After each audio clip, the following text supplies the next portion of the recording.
দেখতে পাচ্ছি তুমি আর তোমার বন্ধু বিমান হেঁটে যাচ্ছ ধীরে ধীরে আস্তে আস্তে সিঁড়ি দিয়ে নিচে পাগলা নদীর দিকে। আমি তো বেশ ভালোই দেখতে পাচ্ছি তোমাদের। তোমরা এই মুহূর্তে অবস্থান করছো কানসার্ট গঙ্গা আশ্রমে। চমৎকার একটি জায়গা, আমারও বেশ ভালো লাগছে। নদীতে কিন্তু খুব একটা পানি নেই। হ্যাঁ, নিচ থেকে ব্রিজটাও দেখতে বেশ চমৎকার লাগছে। আর নদীর মধ্যে কিছু ধান ঘাস ইত্যাদি জন্মে সবুজ হয়ে গেছে পানি ফুটফুট। হ্যাঁ, দুহাত তো তুলবেই, সবাই তো এভাবেই দুহাত তুলে হাত নাড়ে আর সবাইকে স্বাগত জানায়। তুমিও সেটাই করবে, এটাই স্বাভাবিক। আবার ফিরে আসছো হাসতে হাসতে। হ্যাঁ, আমি তোমাকে ফলো করছি, তোমার পিছনে পিছনেই আছি। তুমি তো আমাকে ফলো মোডে দিয়ে রেখেছ, আর সেই জন্যই তোমাকে ফলো করা ছাড়া আমার কোনো উপায়ও নেই। পিছন থেকে আর কি দেখবো, তোমার মাথার চুল তো শেষ। তোমাকেও বেশ ভালোই লাগছে। আর এই যে আশ্রমের গেট আশ্রম। ওমা, আমাকে আবার উপরে উঠাচ্ছ।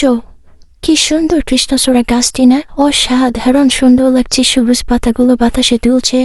ওমা, আমাকে আরো উঠাচ্ছ, আরো।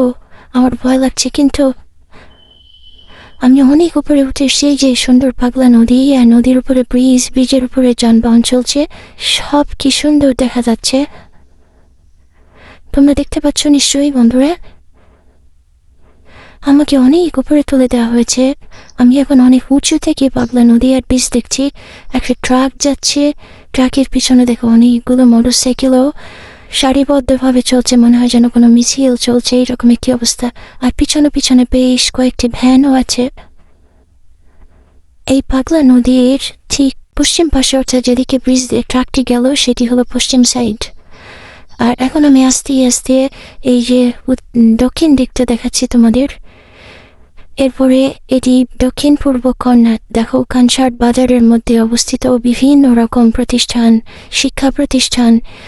বাজারের ছাদ দেখা যাচ্ছে। আস্তে আস্তে আমাকে তুমি পূর্ব উত্তর কর্নারে নিয়ে আসলে, এই যে একদম উত্তরে নিয়ে আসলে পাগলা নদীর প্রান্তটা আবার দূর থেকে দেখতে পেলাম। এত ব্রিজ দেখার কি আছে ভাই? ব্রিজটা দেখলে আবার কেন ব্রিজ? তোমার দেখার শখ মেটে না। এই সোজা পশ্চিম দিকে চলে গেছে সামনেই। এই কানসার থেকে যে ব্রিজের উপর দিয়ে রাস্তা, এই রাস্তা দিয়ে সোজা যাওয়া যায় বিনোদপুর, খাসের হাট, জমিনপুর ইত্যাদি এলাকায়। এই এলাকাগুলো অধিকাংশ সীমান্তবর্তী এলাকা। ওপাশেই মালদা জেলার অন্তর্ভুক্ত কালিয়াচক বা অন্যান্য এলাকাটি। খুব বেশি দূরে না, কিন্তু এগুলোর দূরত্ব এই 10-12 কিলোমিটারের মধ্যেই মোটামুটি। দেখো বন্ধুরা, নিচে ঘাটে কিন্তু একটি শুকুর আসছে। একটি বন্য প্রাণী, একটি শুকুর এইদিকে চড়ে বেড়াচ্ছে। তবে এটি বন্য কিনা আমার জানা নেই, খুব সম্ভবত এটি পোষা হওয়ার কথা। বন্ধুরা, এবার তোমাদের যা দেখাতে চলেছে সেটি অবিশ্বাস্য। এটি পাগলা নদী লক্ষ্মণপুর নামে যে জায়গাটি আছে বিনোদপুরের মধ্যে, সেই লক্ষ্মণপুরের পাগলা নদীর ঘাট থেকে তোমাদের স্বাগত জানাচ্ছি। আমাকে উঠিয়ে দেওয়া হয়েছে অনেক উপরে। আমি আমবাগানের উপরে উঠে গেছি। আর দূরে বড় বড় ইলেকট্রিক পিলার গুলা তুমি দেখতে পাচ্ছ, খাম্বা যেটাকে বলি, বৈদ্যুতিক খাম্বা। এই খাম্বাগুলো কিন্তু বাংলাদেশের না, এই খাম্বাগুলো আদানি গ্রুপের, যেগুলো জমিনপুরের মধ্যে দিয়ে ঢুকে বাংলাদেশের বুক চিরে এটি আবার চলে গেছে উত্তর দিকে। কোথায় গেছে আমি নিজেও জানি না। বন্ধুরা, এই যে পাগলা নদীর এটি হলো পশ্চিম পাশটা। এটি চলে গেছে ধীরে ধীরে এই দিক দিয়ে। সম্ভবত আমি জানি না, ইন্ডিয়ার মধ্যেই যাওয়ার কথা।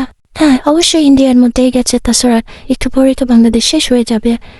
এই জায়গাটি কিন্তু দারুণ বন্ধুরা। আমাকে উপরে তুলে দেওয়ার পরে আমি চারপাশটা মিটিমিটি করে দেখছিলাম। কি যে চমৎকার লাগছিল। শুধু আম গাছ আর আম গাছ, আর পুরো আম বাগানের মাঝখান দিয়ে এই পাগলা নদী এঁকে বেঁকে চলে গেছে বিভিন্ন দিকে। এখানে ভীষণ সুন্দর রাস্তা, মাটির রাস্তা দেখা যাচ্ছে, সেটিও আম বাগানের ভিতর দিয়েই।